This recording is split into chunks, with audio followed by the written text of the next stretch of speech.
तिकडे भाजप नेते आणि आरएसएसची महत्त्वाची बैठक ही मुंबईत काल पार पडली। आगामी काळात आरएसएस संघ परिवार अजेंडा अंमलबजावणी करण्याची भूमिका यात घेण्यात आली आहे। कट्टर हिंदुत्व विचार आरएसएस संघ परिवार 100 वर्षानिमित्त खास कार्यक्रम जानेवारी-फेब्रुवारी महिन्यात मुंबईत सर्वत्र आयोजित करण्यात येणार आहे।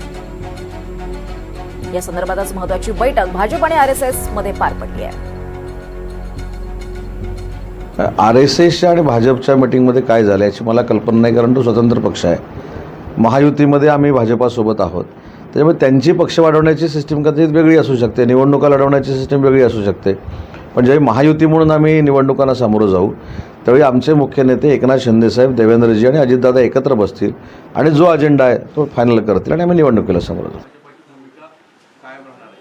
आमची नेहमीच भूमिका हिंदुत्वाची आहे। आम्ही जनतेला हेच सांगितलं आहे, एक आहे ते सेफ आहे, बरोबर आहे। कारण एकसंघ महाराष्ट्र हा महाराष्ट्राचा विकास करू शकतो, एकसंघ भारत देशाचा विकास करू शकतो। एक सेफ आहे म्हणजे काय?